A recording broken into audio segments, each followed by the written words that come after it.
मेरा एक computer science का टॉपिक है use data hmm, mining techniques to extract pattern and insights from given data set from real world application. ये मुझे हुँ। नॉलेज और एप्लीकेशन बेस समझ में नहीं आ रहा, क्या आप मुझे इसमें मदद कर सकते हैं? हाँ, ज़रूर। चलो इसे थोड़ा आसान करते हैं। इसका मतलब है डेटा माइनिंग यानी बहुत बड़े डेटा में से काम की जानकारी या छुपे हुए पैटर्न ढूँढने की प्रक्रिया होती है। जैसे कॉम्पिटिशन में कौन से प्रोडक्ट्स साथ में खरीदे जाते हैं या किसी अस्पताल में कौन से मरीजों में मिलते-जुलते लक्षण हैं। ये सब पता लगाना। तो नॉलेज बेस में टूल्स, एल्गोरिदम्स, कॉन्सेप्ट्स का ज्ञान आएगा और एप्लीकेशन बेस में उन्हीं तरीकों को किसी रियल वर्ल्ड डेटा सेट पर इस्तेमाल करना होगा। अगर ये किसी कोर्स का आउटकम है, तो मतलब हुआ कि स्टूडेंट रियल डेटा पर मेथड्स लगाना सीख सके। अगर चाहो तो मैं इसे एग्जाम के अंदाज में एक छोटा सा मॉडल आंसर की बना दूँ।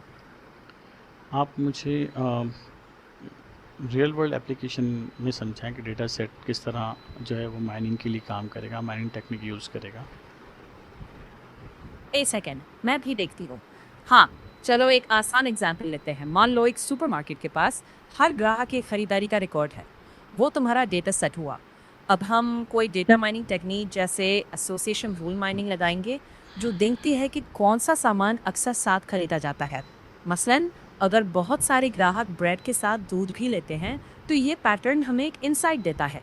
ब्रेड और दूध को पास पास रखना फायदेमंद हो सकता है, या फिर ब्रेड खरीदने वालों को दूध का ऑफर दिखाया जाए।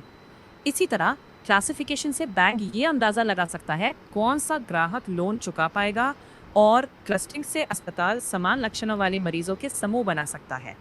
हर तकनीक का काम होता है डेटा में छिपे पैटर्न निकालना और उनसे ऐसे निष्कर्ष बनाना जिनसे बेहतर फैसले लिए जा सके। बस यही नॉलेज प्लस एप्लीकेशन है। Okay, thank you so much. मेरा एक और टॉपिक है, वो है apply natural language processing concept in real world application like speech recognition, translation and text analysis. ये अगर मैं कहूँ कि मुझे थोड़ा सा एप्लीकेशन बेस्ड में अंडरस्टैंडिंग दें, तो आप क्या कहेंगे? एक मिनट, मैं इसे एप्लीकेशन बेस्ड तरीके से बताती हूँ। एनएलपी यानी कंप्यूटर को इंसानी भाषा समझाने और उस पर काम कराने की तकनीक है। स्पीच रिकग्निशन में मान लो तुम फोन से कहते हो अली को कॉल करो। सिस्टम आवाज को टेक्स्ट में बदलकर कमांड समझता है। मशीन ट्रांसलेशन में जैसे तुमने लिखा हाउ आर यू, सिस्टम इसका मतलब समझकर सही तरीके से दूसरी भाषा में बदलता है, जैसे आप कैसे हैं। और टेक्स्ट एनालिसिस में जैसे ऑनलाइन रिव्यूज को स्कैन करके ये समझना कि लोग ज़्यादातर खुश हैं या नाराज और किस बात पर है। तो बस इनपुट आता है, एनएलपी उसे प्रोसेस करता है और फिर यूजफुल आउटपुट मिलता है। इस तरह तुम सिर्फ डेफिनेशन नहीं बल्कि असल जिंदगी में उसका इस्तेमाल भी समझा पाते हो। तुम्हें किस एग्जाम्पल में सबसे ज़्यादा दिलचस्पी है?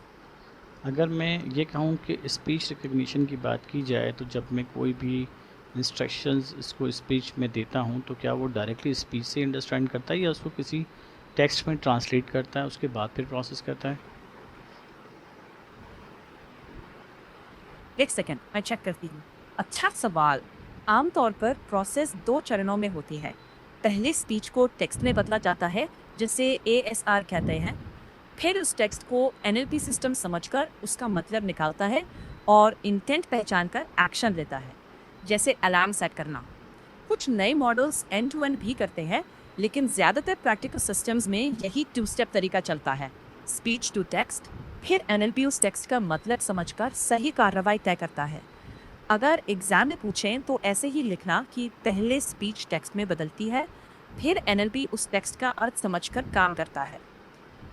यही सबसे क्लियर और एक्सेप्टेड एक्सप्लेनेशन माना जाता है। Thank you so much. खुशी हुई मदद करके। अगर आगे भी कोई सवाल हो तो बेहिचक पूछना, मैं यही हूँ। Thank you. एनी